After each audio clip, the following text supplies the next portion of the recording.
Good morning मेरे प्यारे प्यारे बच्चों, कैसे हैं आप सभी लोग? मैं एकदम से बढ़िया। आशा करती हूँ कि आप लोग भी बहुत अच्छे होंगे और मेरे वीडियोस डेली देख रहे होंगे। मेरे वीडियोस को सिर्फ देखना नहीं है, उनसे सीखना भी है। अगर आप उनसे सीखेंगे नहीं तो फायदा ही क्या हुआ। इसलिए मैं जितने भी क्वेश्चंस कराती हूँ, जैसे कराती हूँ, सारे स्टेप्स को फॉलो कीजिए और अच्छे से अपनी प्रैक्टिस कीजिए। अगर आप यहाँ प्रैक्टिस अपनी अच्छे से करते रहेंगे तो यकीनन आपके 80 से 90% के बीच में आराम से आ जाएंगे, उतने से कम नहीं आने वाले। इसलिए लगे रहिए मेरे साथ। आइए, कल मैंने कुछ क्वेश्चंस कराए थे, कुछ फॉर्मूले कराए थे। आई होप आप लोगों के वो सारे फॉर्मूले याद हो गए होंगे और सारे के सारे क्वेश्चंस के आंसर्स भी समझ में आए होंगे। आज फिर से मैंने कुछ क्वेश्चंस उठाए हैं, तो आइए शुरू करते हैं। तो क्वेश्चन दे रखा है बेटो, आज मैंने स्टार्ट किया है।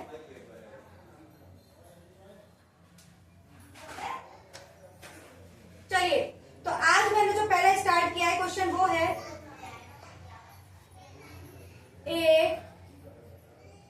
एक धात्विक गोले का आंतरिक और बाहरी व्यास क्रमशः 4 सेंटीमीटर और 8 सेंटीमीटर दे रखा है। तो एक धात्विक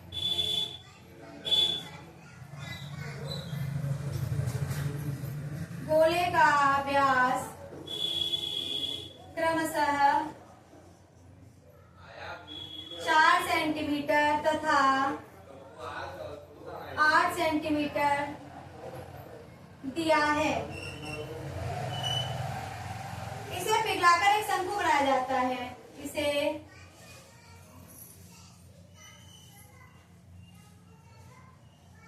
एक शंकु बनाया जाता है जिसके आधार का व्यास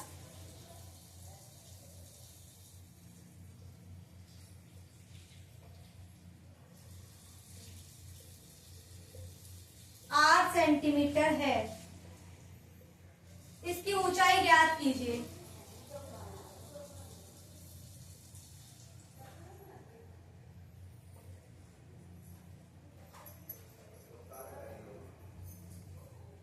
देखिए बच्चों, आप लोगों को एक शंकु एक गोला दे रखा है जो कि खोखला गोला है।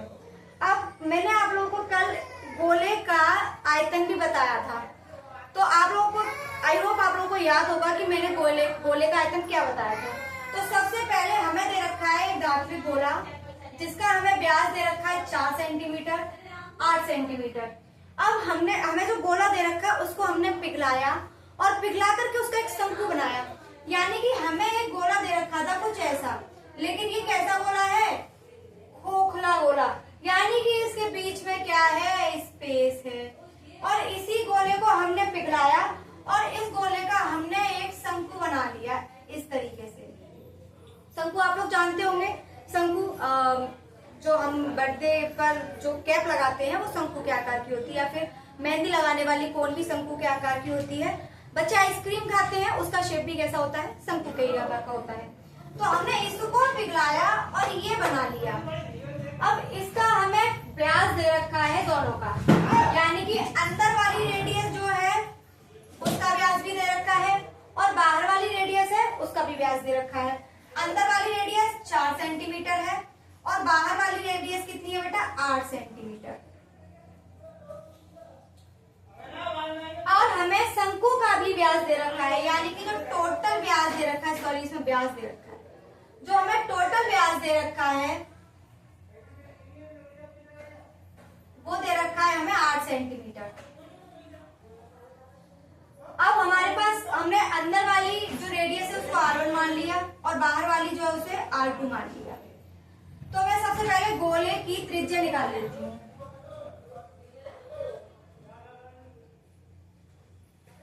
गोले की त्रिज्या मैंने R1 निकाली। गोले की त्रिज्या क्या होती है? डायमीटर, यानी कि व्यास की हाफ। तो मैंने व्यास का हाफ कर दिया, 4/2 मेरा निकल आया 2। अब मैंने R2 निकाला। R2 क्या है बेटा? 8। मैंने हाफ किया तो आ गया 4। मेरे पास R1 और R2 निकल के आ गए, गोले के दोनों व्यास की त्रिज्या निकल के आ गई R1/R2। अब हम निकालते हैं शंकु की त्रिज्या। हमें शंकु का व्यास गिवन है 8। मैंने इसको R से इसको मैंने स्मॉल r1 r2 से शो किया है, इसको मैं कैपिटल R से शो कर रही हूँ। तो ये भी इसकी क्या हो जाएगी, हाफ, यानी कि कितना आ गया 4। शंकु की त्रिज्या ये आ गई और गोले की त्रिज्या ये आ गई। जब भी क्वेश्चन आपको दे रखा हो तो सबसे पहले उसमें ये निकालिए कि हमें गिवन क्या क्या है। जो हमें दे रखा है उसको एक तरफ से लिख लीजिए और फिर उनके आधार पर ही ये देखिए कि हमें निकलवाया क्या है। अब हमारे पास ये दे रखा है, इससे बोला है कि ये गोला जो है इसमें कन्वर्ट हो गया। जब ये गोला इसमें कन्वर्ट हुआ है तो इसका जितना आयतन आएगा वो टोटल इसके आयतन के क्या होगा, बराबर होगा। तो हम सबसे पहले इसका आयतन निकाल लेते हैं। तो गोले का आयतन क्या होता है बेटा,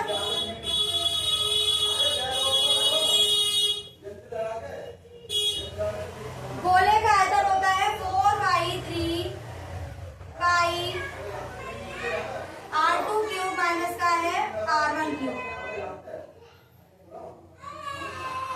ये क्या होता है बेटा, हमारे गोले का आयतन होता है। एक सेकेंड,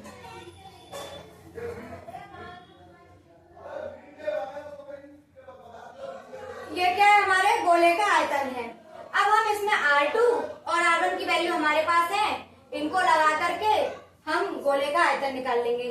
तो चलिए स्टार्ट करते हैं।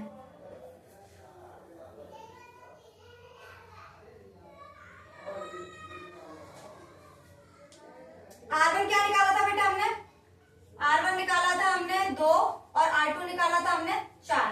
चलिए, ज्यादा गीला हो गया।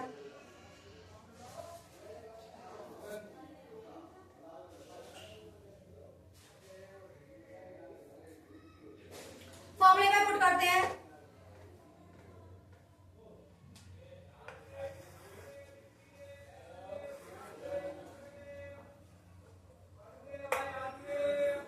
हाँ, तो फॉर्मूला दे रखा है 4/3, आयतन लिख लेती हूँ मैं यहाँ पर, पाई r1 r2 की वैल्यू बेटा 4 दे रखी है, 4 का क्यूब माइनस 2 का क्यूब।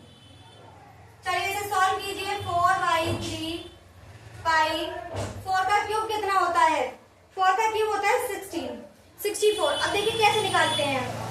4 के क्यूब का मतलब है 4 मल्टीप्लाई बाई 4 मल्टीप्लाई बाई 4, 4 चौक 16, 16 चौका 64। तो यहाँ पर आएगा 64 माइनस के 2 का क्यूब होता है बेटा 8। अब आप इसे माइनस कर लीजिए, आपका आ जाएगा 4/3 पाई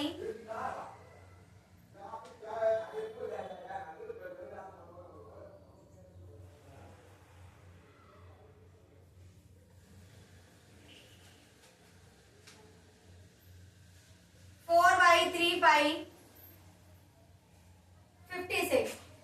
ये हमारा आ गया। क्या इसे कैंसिल आउट कुछ हो रहा है, नहीं। चलिए यही छोड़ देते हैं इसे। 4/3 इंटू 4 का मल्टीप्लाई कर लेते हैं, 4 24 की 4 हासिल हो तो 4 5 20 हो तो हमारा ये आ जाता है। पाई की वैल्यू भी हम निकालते नहीं है, बाद में देखेंगे। अब हमने ये निकाल लिया आपका बेटा गोले का आयतन। अब इस गोले का आयतन जो होगा बराबर किसके होगा, शंकु के आयतन के बराबर होगा।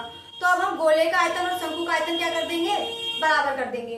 तो आइए मैं इसको रब कर दूं।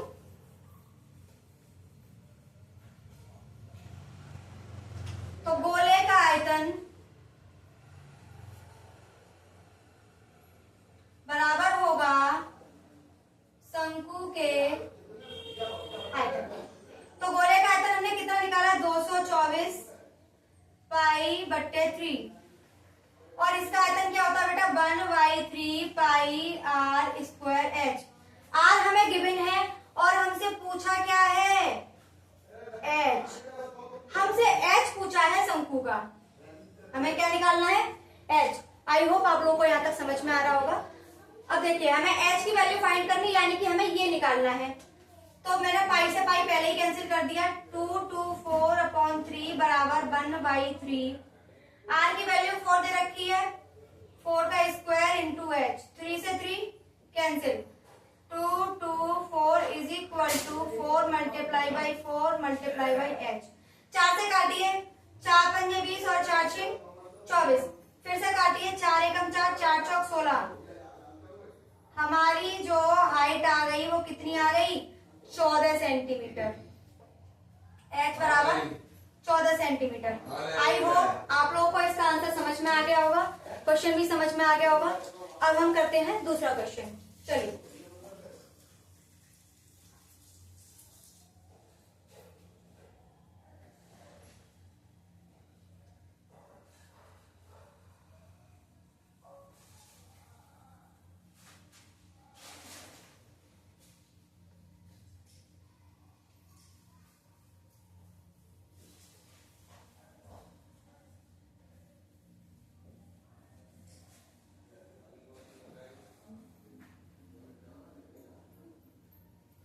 चलिए बच्चों, सेकंड क्वेश्चन क्या है मैं आप लोगों को पढ़ के सुनाती हूँ।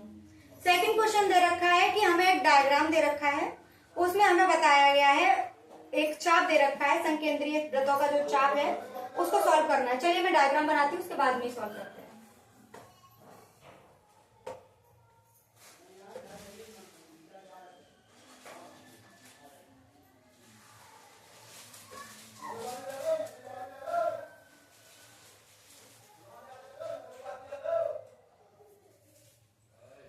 देखिए बच्चों, डायग्राम कुछ ऐसा बना रखा है इसमें।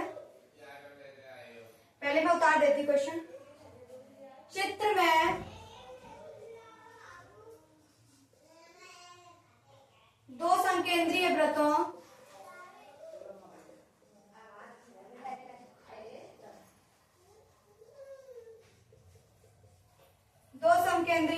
जिसका केंद्र O है,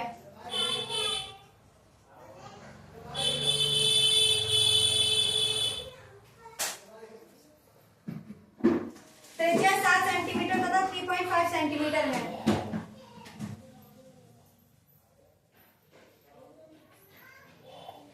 सेंटीमीटर तथा 3.5 सेंटीमीटर है के चाप PQ तथा AB है। यदि एंगल POQ बराबर दे रखा है 30 डिग्री, तो छायांकित भाग का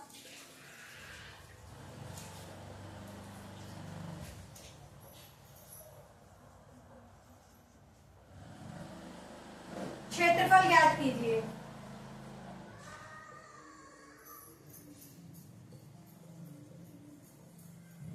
हमें ये निकालना है बेटा। हमें एक डायग्राम दे रखा है इसमें, सॉरी थोड़ा अच्छा से नहीं बेटा, दोबारा से बनाने की कोशिश करती हूँ। मेरी ड्राइंग पर ध्यान न देना ज्यादा, क्योंकि मेरी ड्राइंग ज्यादा अच्छी है नहीं। ये हमें 30 डिग्री दे रखा है। हमें ये जो स्पेस बचा है ना, हमसे ये स्पेस पूछा है। हमें यहाँ तक का डिस्टेंस दे रखा है 3.5 सेंटीमीटर, और जो ये टोटल है वो हमें दे रखा है बच्चों 7 सेंटीमीटर। यानी कि इस टोटल की लेंथ 7 सेंटीमीटर है और यहाँ से लेके यहाँ तक की दूरी 3.5 सेंटीमीटर है। एंगल हमें 30 डिग्री दे रखा है। हमसे पूछा है कि ये जो बीच में स्पेस बच रहा है इसका एरिया कितना होगा। अब मुझे ये बताइए कि हमें ये स्पेस निकालना है, तो क्या हम इस बड़े वाले में से इस छोटे वाले को घटा दें तो हमारे पास टोटल ये निकल आ जाएगा।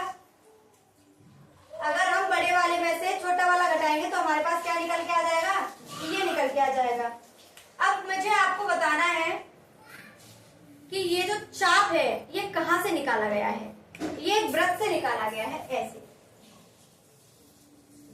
एक वृत्त से ये चाप काटा गया है यहां से इस तरीके से, जिसका जो एंगल है वो कितना है 30।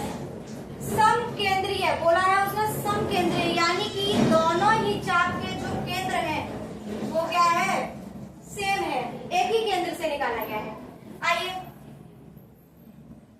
हमसे इसका एरिया पूछा है, तो आप लोग जानते होंगे वृत्त का एरिया क्या होता है।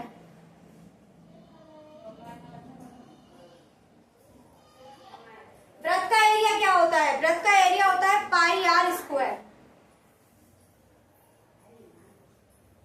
वृत्त का एरिया क्या होता है बच्चों, पाई आर स्क्वायर। मैंने इस छोटी वाली रेडियस को मैंने R1 मान लिया और इस बड़ी वाली रेडियस को कितना मान लिया, मैंने बड़ी वाली रेडियस को R2, छोटी वाली रेडियस को R1 मान लिया। अब हम क्या करेंगे, बड़ी वाली में से छोटी वाली को माइनस कर देंगे तो हमारे पास बचा हुआ स्पेस निकल आएगा। तो आइए निकालते हैं। क्या दे रखा है, क्या निकालना है, छायांकित भाग का क्षेत्रफल। तो छायांकित भाग का क्षेत्रफल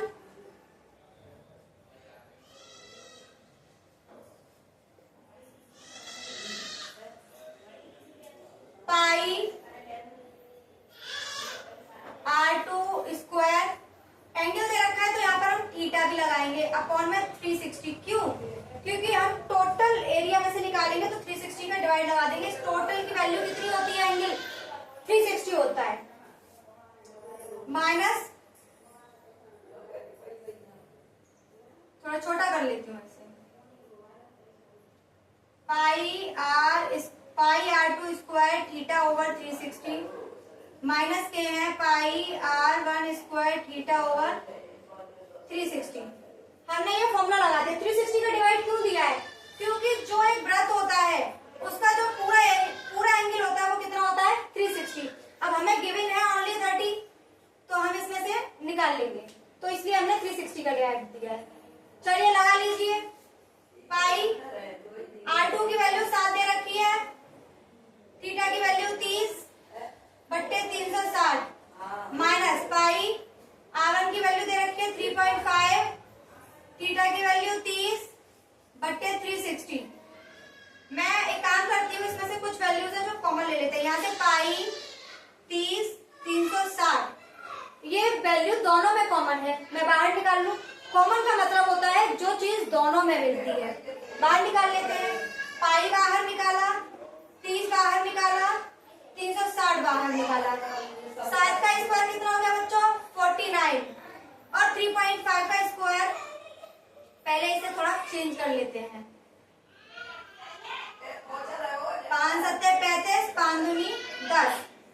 आइए मैं आगे सॉल्व करती हूँ, पर रब कर देती हूँ। यहाँ तक अगर आप लोगों को समझ में आ गया है तो आप लोग ये वैल्यूज, अगर यहाँ तक समझ में आ रहा है तो आप लोग ये उतार लें, अपने कॉपी पर इसे उतार लें। इससे आगे सॉल्व कराती हूँ। अब देखिए, 0 से 0 कैंसिल, 3 एकम 3, 3 दूनी 6, पाई/12, यहाँ आ गया 49 माइनस 7 का स्क्वायर 49 अपॉन में है 4, 2 का स्क्वायर 4। यहाँ तक आई हो आप लोगों को सबको समझ में आ रहा होगा। अब यहाँ से आगे बढ़ते हैं। पाई/12, 9 चौक 36 की 6 आंसर लगी 3, 16 और 3 19, माइनस के 49/4। अब इसे इसमें से घटा लीजिए। पाई/12, 16 में से 9 काटोगे 7, 8 में से 4 काटोगे 4, 1/4 मल्टीप्लाई बाई 4। यहाँ तक अगर समझ में आ गया तो मैं इसे रब कर दूं। अब आप इसे सॉल्व करेंगे। पाई की वैल्यू क्या होती है, 22/7, 147/4 इंटू में 12। क्या कुछ कैंसिल आउट हो रहा है? 3 चौका 12, 3 चौक 12, 3 दिन 27, 7 से गया 7 बार, 2 दूनी 4, 2 से गया 11 बार।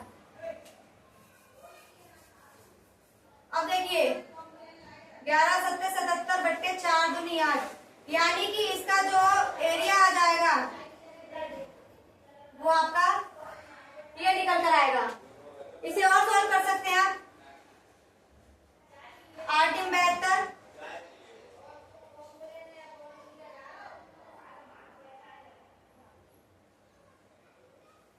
9.6 के आसपास आपका इसका एरिया निकल के आ जाएगा। तो जो छायांकित भाग है उसका जो एरिया निकल कर आया है वो 9.6 निकल के आया है। आशा करती हूँ कि आप लोगों को इस क्वेश्चन का भी आंसर समझ में आ गया होगा। कैसे करते हैं ये भी समझ में आ गया होगा। अब इसके बाद में एक और क्वेश्चन उठाती हूँ मैं। चलिए,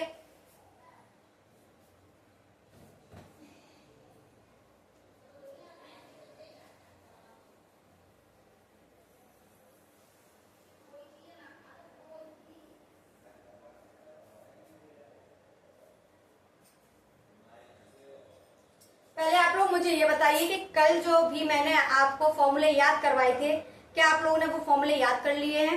देखिए, अगर आप लोग फॉर्मूले कंटिन्यूअसली मेरे साथ साथ याद करते जाएंगे तो इसमें आप लोगों का फायदा है। फॉर्मूले याद होंगे तो आपको क्वेश्चन सॉल्व करने में परेशानी नहीं होगी। इसलिए आपको फॉर्मूले तो याद करना मस्ट है। मैथमेटिक्स का रूल है, अगर आपको फॉर्मूला आता है तो क्वेश्चन सॉल्व हो जाएगा, और अगर फॉर्मूला आता ही नहीं है तो आपका क्वेश्चन सॉल्व नहीं होगा। ठीक है बच्चों, समझ में आ रहा है? चलिए आइए अब मैं क्वेश्चन कराती हूँ।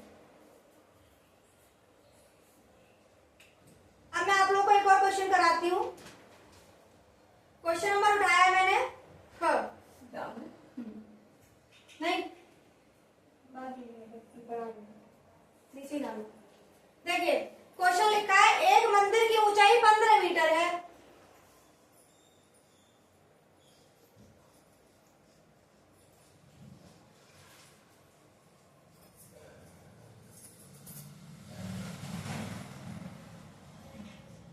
एक मंदिर की ऊंचाई 15 मीटर है। मंदिर के शीर्ष से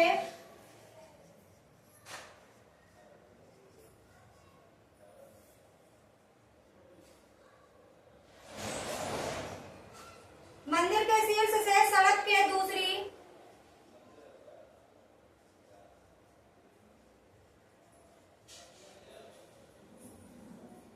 के दूसरी ओर बने भवन के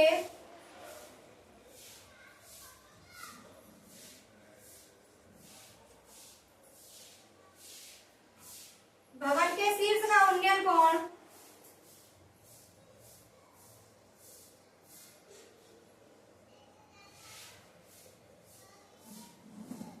30 डिग्री तथा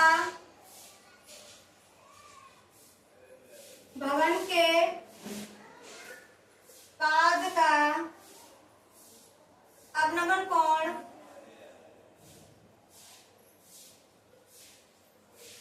45 डिग्री है। सिद्ध कीजिए कि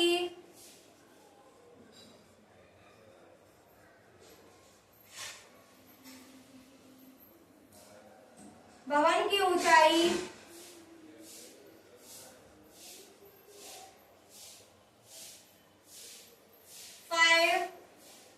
3+√3 मीटर है। तो हम लोगों को क्वेश्चन दे रखा है और बोला गया है कि हमें इसको फाइंड करना है।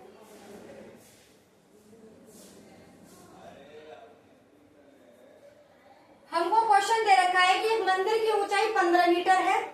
मंदिर के शीर्ष से सड़क की दूसरी ओर बने भवन के शीर्ष का उन्नयन कोण 30 तथा भवन के पाद का अवनमन कोण 45 है। सिद्ध कीजिए भवन की ऊंचाई इतनी है। ये क्वेश्चन आपका हाइट एंड डिस्टेंस से दे रखा है। तो इस क्वेश्चन को करने के लिए मैं आपको पहले अवनमन और उन्नयन कोण समझा देती हूँ। देखिए, अवनमन कोण का मतलब होता है वह कोण जो यहाँ पर खड़ा व्यक्ति ऊपर की तरफ देखता है तब बनता है। तो ये होता है आपका उन्नयन कोण। कौन सा? ये उन्नयन। अगर हम यहीं पर अवनमन कोण देखेंगे तो ये कोण बनेगा आपका यहाँ पर, यानी कि यहाँ खड़ा व्यक्ति नीचे की तरफ देखता है तो ये वाला कोण बनता है। तो ये आपका अवनमन कोण है और ये आपका उन्नयन कोण है। तो चलिए सबसे पहले हम इस क्वेश्चन का डायग्राम तैयार कर लेते हैं कि इस क्वेश्चन का डायग्राम हमसे क्या कह रहा है। तो आपके लिए डायग्राम दे रखा है ये। देखिए, उसने बोला है कि एक मंदिर की ऊंचाई, यानी कि एक मंदिर दे रखा है यहाँ पर इस तरीके से। एक मंदिर की ऊंचाई दे रखी है उसने 15 मीटर है, यानी कि इसकी जो ऊंचाई है वो 15 मीटर है। एक मंदिर की ऊंचाई 15 मीटर है। मंदिर के शीर्ष से सड़क के दूसरी ओर, यानी कि बीच में एक सड़क है, उसके दूसरी ओर बने भवन के शीर्ष का उन्नयन कोण 30 है। यहाँ पर एक भवन है, यानी कि कोई घर है, जिसके शीर्ष का उन्नयन कोण, यानी कि कोई व्यक्ति यहाँ खड़े होकर देख रहा है तो उसका उन्नयन कोण कहाँ होगा? ऊपर की तरफ। उसके शीर्ष का उन्नयन कोण जो है वो कितना दे रखा है? 30 डिग्री दे रखा है। ये आपका मंदिर है, ये आपका भवन है, और यहाँ पे कोई खड़े होकर व्यक्ति देख रहा है तो इसका जो उन्नयन कोण बनेगा इसके शीर्ष के साथ, तो वो बनेगा 30 डिग्री। फिर उसने बोला है भवन के पाद का अवनमन कोण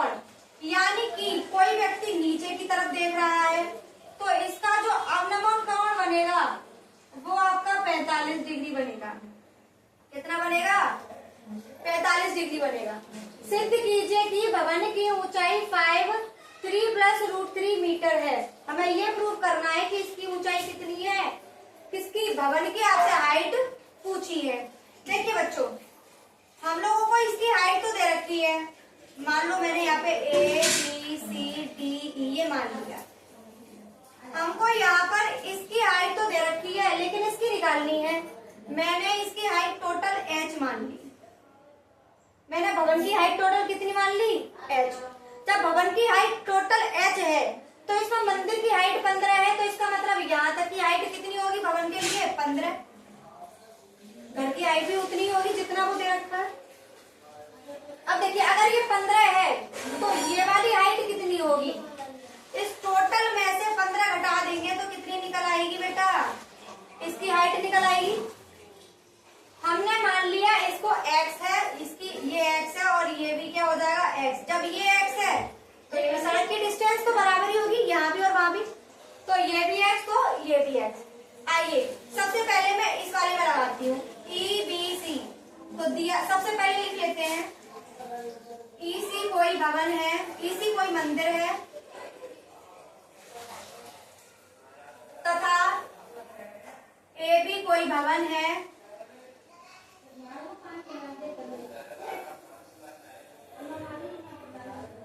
मंदिर की ऊंचाई 15 मीटर है, तथा भवन की ऊंचाई h है। हमें भवन की ऊंचाई ज्ञात करनी है। ये आप लोगों को लिख लेना है। अब जब ये लिख लेंगे तो उसके बाद में आगे बढ़ना है। मैं ऊपर का रब कर रही हूँ, ऊपर का मिटा दे रही हूँ क्योंकि आपने क्वेश्चन उतार लिया होगा।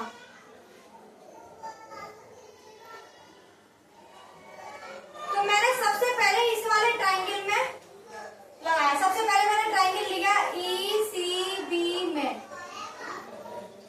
तब मैंने ECB में लिया तो इसे मैंने सबसे पहले देखा कि मुझे गिवन क्या है। मैंने देखा ये दे रखा है और ये दे रखा है, यानी कि मेरे पास लंब पता है और मुझे आधार पता है। और मैं ये भी जानती हूँ कि लंब और आधार किस में दे रखे होते हैं, यानी कि लंब और आधार ये किसका होता है बेटा, tan का। मैंने कल ही बताया था आप लोगों को, तो आप लोगों को याद होना चाहिए। मैंने आपको बताया था कि लंब बट्टे आधार tan के बराबर होता है, तो tan के बराबर है लंब बट्टे आधार, और हमें यहाँ पर कौन सी वैल्यू लगानी होगी, tan की। तो tan 45, एंगल कितना बेटा 45, बराबर दे रखा है आपके लंब की वैल्यू 15 और आधार की वैल्यू x। मैंने आप लोगों को ट्रिग्नोमेट्रिक टेबल बताई थी, तो आप लोगों को tan 45 की वैल्यू भी क्या होनी चाहिए, पता होनी चाहिए। तो बताइए tan 45 की वैल्यू क्या होगी। तो tan 45 की वैल्यू होती है 1, बराबर होगा 15 बट्टे x। x को मैं यहाँ ले जाऊंगी तो x बराबर 15, यानी कि मेरे पास इसकी वैल्यू निकल आई कि ये भी कितना है बेटा 15 है। अब मेरे पास इसकी वैल्यू निकल आई, अब मैं निकालूंगी इसकी वैल्यू। इसको मैं हटा दूं, आपने उतार लिया होगा। अब देखिए ट्रायंगल AED में, ट्रायंगल AED में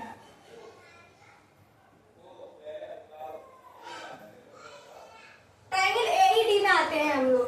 अब देखिए यहाँ पर भी हमको लंब दे रखा है और हमको आधार दे रखा है, तो इसमें भी क्या लगा देंगे हम, tan लगा देंगे।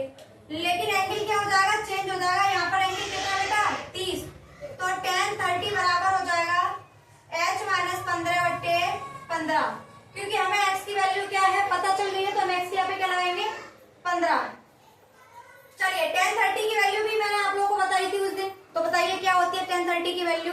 तो यहाँ पर नोट डाउन कर लेना, tan 45 बराबर 1, tan 30 बराबर 1/√3, tan 60 बराबर √3, tan 30, tan 45, tan 60। ठीक है, आप ये तीन याद कीजिए।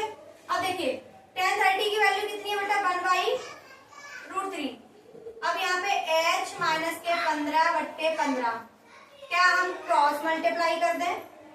15 का इस तरफ मल्टीप्लाई कर देंगे और √3 का उस तरफ मल्टीप्लाई कर देंगे। जरा कीजिए। 15 बराबर h √3 माइनस के है 15 √3। अब क्या मैं इस माइनस के 15 को बराबर के इस तरफ ला सकती हूँ? मैंने आप लोगों को बताया था कि जब हम बराबर के उस तरफ कोई भी नंबर या कोई भी संख्या लेकर जाते हैं तो जो उसके आगे सिंबल होता है वो अपने सिंबल की क्या हो जाती है? ऑपोजिट हो जाती है।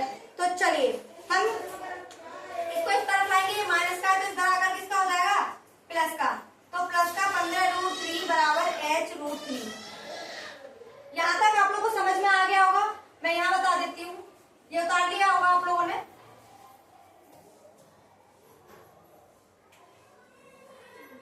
अब क्या करेंगे? इसमें भी 15 है, इसमें भी 15 है, क्या करेंगे? कॉमन ले लेंगे। 15 मैंने कॉमन ले लिया। जब इसमें से 15 गया तो बचा 1 और जब इसमें से 15 गया तो बचा प्लस के √3 अपॉन में सॉरी यहाँ तक आ गया। अब ये जो √3 है इसका इसमें क्या दे देंगे बच्चों? डिवाइड दे देंगे। तो निकाल लीजिए h बराबर 15 1 प्लस √3 अपॉन √3। ठीक है, यहाँ तक समझ में आ गया। हम लोगों को निकालना क्या था बेटा? हम लोगों को निकालना है 3 प्लस √3। क्या ये इस जैसी शकल है? तो इसके जैसी शकल नहीं है। तो हम क्या करेंगे?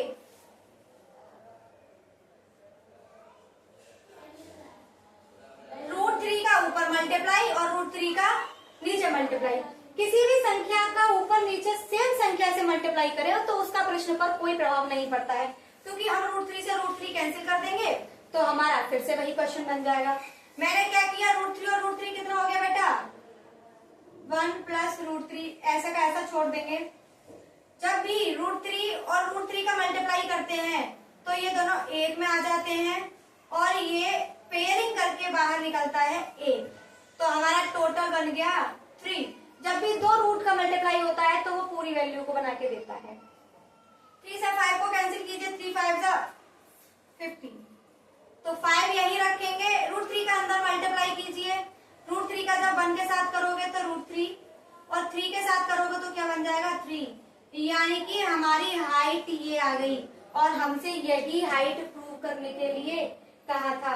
आई होप आप लोगों को ये क्वेश्चन बहुत अच्छे से समझ में आया होगा और आप बहुत आसानी से अब इस क्वेश्चन को कर पाएंगे। पेपर में छोड़ कर मत आना, वरना मुझे बहुत ज्यादा बुरा लगेगा। चलिए आइए अब कराते हैं नेक्स्ट क्वेश्चन।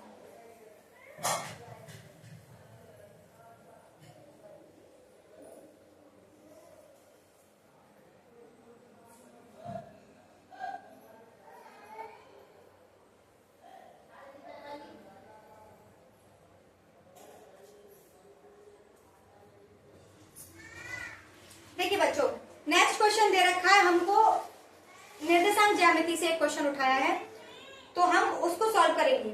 सबसे पहले मैं आपको बता दूं, जब भी निर्देशांक ज्यामिति आए ये बनाना ना भूलें। एक्स अक्ष, वाई अक्ष, इधर माइनस, इधर प्लस, इधर प्लस, इधर माइनस, इतना तो आपको याद ही रखना है। अब निर्देशांक ज्यामिति के कुछ दो फॉर्मूले होते हैं, लिखवा देती हूँ। सबसे पहले मध्य बिंदु आपको पता होना चाहिए। मध्य बिंदु जब निकालने को आए तो लिख दीजिए a + b/2। जब आपसे आए डिस्टेंस पूछा जाए तो आप लिख देंगे x2 - x1 का whole square plus y2 - y1 का होल स्क्वायर। और जब अंत्य बिंदु दिए जाए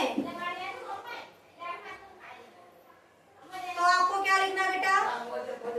m2 × x1 plus m1 × x2 upon में m1 + m2 comma m2 × y1 plus m1 × y2 बट्टे m1 प्लस m2। निर्देशांक ज्यामिति में आपको ये तीन फॉर्मूले तो याद रखने हैं। अब देखिए जो क्वेश्चन दे रखा है मैं वो क्वेश्चन करवाता हूँ।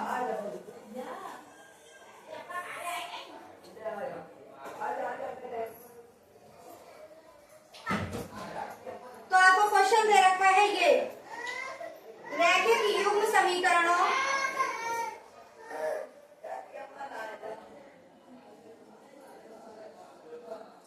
रैखिक युगपथ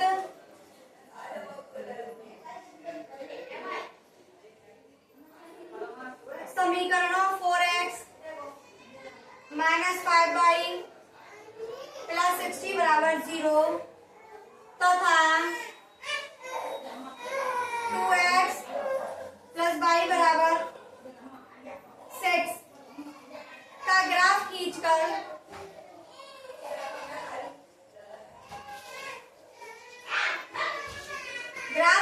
हल कीजिए।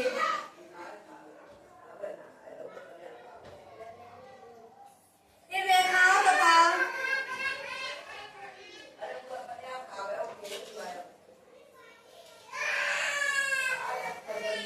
एक्स एक्सिस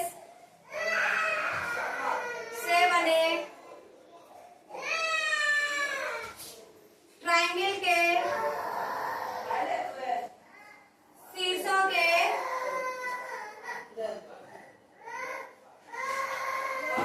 निर्देशांक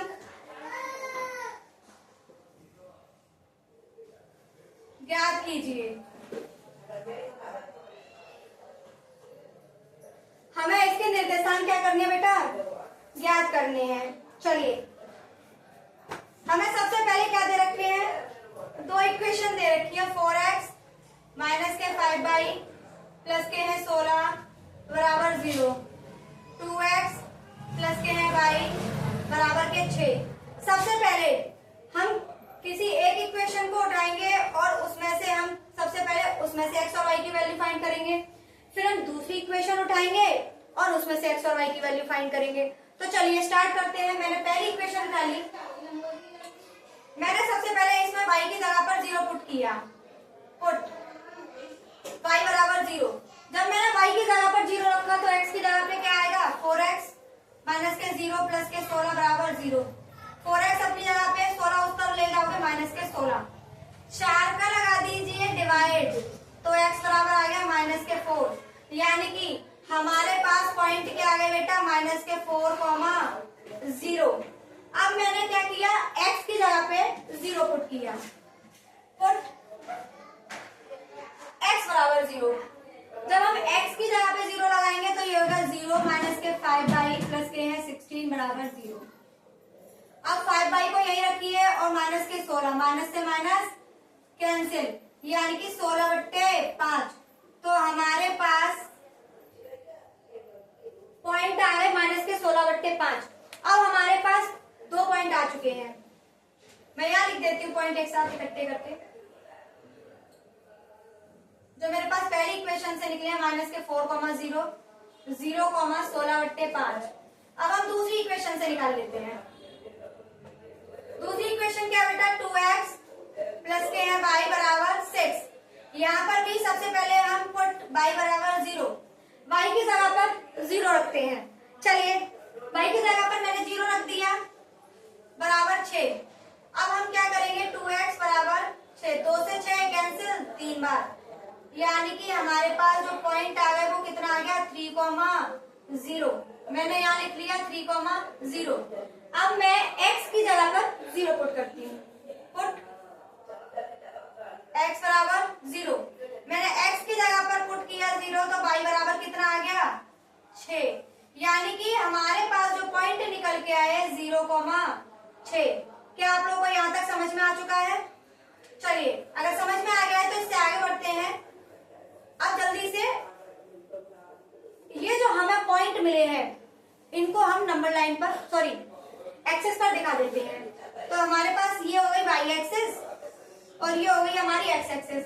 जरा देखिए ये पॉइंट कहाँ आएंगे? 0,16/15, यानी कि ये प्लस की तरफ जा रहा है। मान लीजिए ये यहाँ पर है।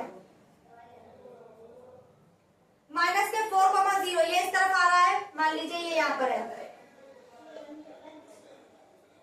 यहां से लाइन खींचेंगे, ये आ गया। अब हमारे पास दे रखा है 3,0 और 0,6। मान लीजिए 3,0 यहाँ पर है, 1 2, 0,6। तो हमारे पास दे रखा है 0,6 यहाँ पर। इसको जब हम इससे मिलाएंगे तो ये कैसे जाएगी? ऐसे। उसने बोला है कि जिस पॉइंट पर ये मीटअप कर रहे हैं वो पॉइंट की वैल्यू क्या है। तो चलिए अब इस पॉइंट को और निकाल लेते हैं। तो इस पॉइंट को निकालने के लिए हमें x और y की वैल्यू फाइंड करनी होगी। हमारे पास इक्वेशन दे रखी है 4x माइनस के 5y बराबर माइनस के 16। मैं 16 को उस तरफ ले गई। 2x प्लस के y बराबर के हैं 6। चलिए, क्या इसमें से कुछ कैंसिल आउट हो सकता है? जी हाँ, 2 का मल्टीप्लाई कर लीजिए इसमें। तो मैंने 2 का मल्टीप्लाई किया तो यहाँ पर यही कर देती, 2 दूनी 4, यहाँ पे आ जाएगा प्लस के 2y और यहाँ हो जाएगा 12। आई होप ये जो मैंने किया है ये आपको समझ में आ गया होगा। जो इक्वेशन ये दे रखी थी मैंने इसी इक्वेशन में 2 का मल्टीप्लाई कर दिया। जब हम इसमें करेंगे तो 4 हो जाएगा, इसमें करेंगे तो 2y हो जाएगा, इसमें करेंगे तो 12 हो जाएगा। अब देखिए इन दोनों को हम क्या कर देंगे? कैंसिल आउट कर देंगे।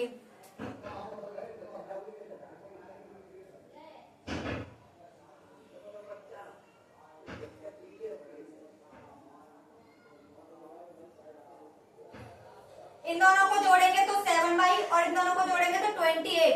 यहाँ भी माइनस आएगा और यहाँ भी माइनस आएगा, माइनस से माइनस कैंसिल। कितना आ गया? 4। y बराबर कितना आ गया बेटा? 4। अब इस y की वैल्यू को हम किसी भी इक्वेशन में पुट करेंगे और वैल्यू निकाल लेंगे x की। मैंने y की वैल्यू इसमें पुट कर दी। 2x प्लस के हैं 4 बराबर के हैं 6। 2x यही, 6 में से 4 घटा दीजिए, कितना बचा बच्चों? 2 और x से डिवाइड आया तो 1। क्या आ गया यहाँ पर? 1,4। ये हो गया आपका इसका आंसर। आई होप आप लोगों को ये क्वेश्चन भी बहुत अच्छे से समझ में आ गया होगा। अगर आप लोग चाहें तो मैं इससे भी आगे एक और क्वेश्चन करा दूं, अगर आप लोग चाहें तो।